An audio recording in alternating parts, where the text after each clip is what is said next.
ಇನ್ನು ಇದೇ ರೇಪ್ ಕೇಸ್ಗೆ ಸಂಬಂಧಪಟ್ಟಂತೆ ಮಡೇನೂರು ಮನು ಪ್ರಕರಣಕ್ಕೆ ಒಂದು ಮೇಜರ್ ಟ್ವಿಸ್ಟ್ ಲಭ್ಯ ಆಗ್ತಾ ಇದೆ.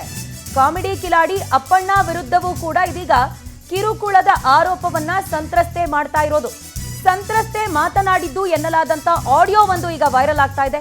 ಅಪ್ಪಣ್ಣ ವಿರುದ್ಧವೂ ಕೂಡ ಗಂಭೀರ ಆರೋಪವನ್ನ ಮಿಂಚು ಮಾಡ್ತಾ ಇದ್ದು 2 ವರ್ಷಗಳಿಂದ ಅಪ್ಪಣ್ಣ ತನಗೆ ಕಿರುಕುಳ ಕೊಡ್ತಿರೋದಾಗಿ ಆಡಿಯೋದಲ್ಲಿ ಆಕೆ ಹೇಳ್ಕೊಂಡಿದ್ದಾರೆ.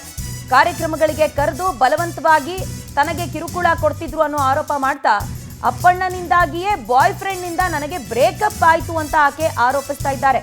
ನನ್ನ ಲವ್ ಬ್ರೇಕಪ್ ಆಗಿದೆ ಎಂದಿರುವ ಸಂತ್ರಸ್ತ ಯುವತಿಯ ಆಡಿಯೋ ಇದೀಗ ವೈರಲ್ ಆಗ್ತಾ ಇದ್ದು, ಈ ಆಡಿಯೋದ ಅಸಲಿಯತ್ತೇನು, ಸಂತ್ರಸ್ತ ಯುವತಿ ಹೇಳ್ತಾ ಇರೋದು ನಿಜಾನ ಅನ್ನುವಂತಹ ಅನೇಕ ಪ್ರಶ್ನೆಗಳಿದೀಗ ಉದ್ಭವ ಆಗ್ತಾ ಇದೆ. ಈ ಬಗ್ಗೆ ಹೆಚ್ಚಿನ ಡೀಟೇಲ್ಸ್ ಕೊಡೋದಕ್ಕೆ ನಮ್ಮ ಪ್ರತಿನಿಧಿ ವೆಂಕಟೇಶ್ ನಮ್ಮೊಂದಿಗೆ ಲೈವ್ ನಲ್ಲಿ ಜಾಯಿನ್ ಆಗ್ತಾ ಇದ್ದಾರೆ. ವೆಂಕಟೇಶ್, ಕ್ಷಣಕ್ಕೊಂದು ತಿರುವು ಅನ್ನುವಂತಹ ರೀತಿಯಲ್ಲಿ ನಿನ್ನೆ ಕಂಪ್ಲೇಂಟ್ ದಾಖಲಾದಾಗಿನಿಂದ ಈ ಕ್ಷಣದ ತನಕ ಬೆಳವಣಿಗೆಗಳು ನಡೀತಾ ಇದೆ. ಈಗ ಅಪ್ಪಣ್ಣ ಅವರ ಹೆಸರು ಕೂಡ ಇದರಲ್ಲಿ ತಳುಕು ಹಾಕೊಂಡಿರೋದು. ಸೊ ಘಟನೆಯ ವಿವರ, ಒಂದು ಕಡೆ ವಿಚಾರಣೆ, ಮತ್ತೊಂದು ಕಡೆಯಲ್ಲಿ ಸಂತ್ರಸ್ತ ಯುವತಿ ತೆಗೆದುಕೊಳ್ತಾ ಇರೋ ಯೂ ಟರ್ನ್, ಈ ಎಲ್ಲದರ ಕುರಿತಾಗಿ ಡೀಟೇಲ್ಸ್ ಕೊಡೋದಾದ್ರೆ. ಪ್ರಜ್ವಲ, ನಿನ್ನೆ ಏನು ಒಂದು ಮಡೇನೂರು ಮನು ಅವರು ನನ್ನ ಮೇಲೆ ಅತ್ಯಾಚಾರವನ್ನು ಮಾಡಿದ್ದಾರೆ ಅಂತ ಹೇಳಿ ಒಂದು ದೂರನ್ನು ಕೊಟ್ಟಿದ್ರು. ಆ ದೂರಿನ ಸಾರಾಂಶಗಳು ಅಂದ್ರೆ 2020 ಕೂಡ 22ರಿಂದ ಕೂಡ ನನಗೆ ಪರಿಚಯ ಆಗಿದ್ರು.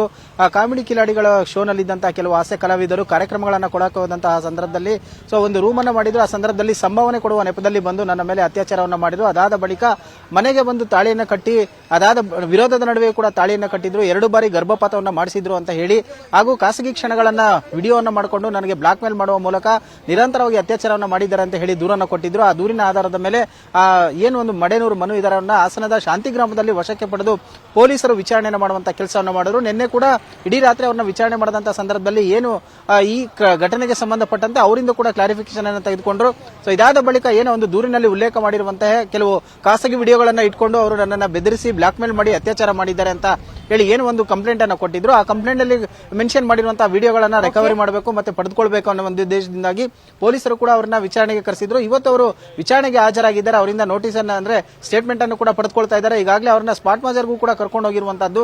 ಸೊ ಇದಾದ ಬಳಿಕ ಒಂದು ಮೆಡಿಕಲ್ ಅನ್ನ ಮಾಡಿಸಿ ಕೋರ್ಟ್ಗೆ ಹಾಜರುಪಡಿಸುವ ಕೆಲಸವನ್ನು ಮಾಡ್ತಾರೆ. ಇದರ ಮಧ್ಯದಲ್ಲಿ ರೈಟ್ ವೆಂಕಟೇಶ್, ಥ್ಯಾಂಕ್ ಯು ತಮ್ಮೆಲ್ಲ ಡೀಟೇಲ್ಸ್ಗೆ.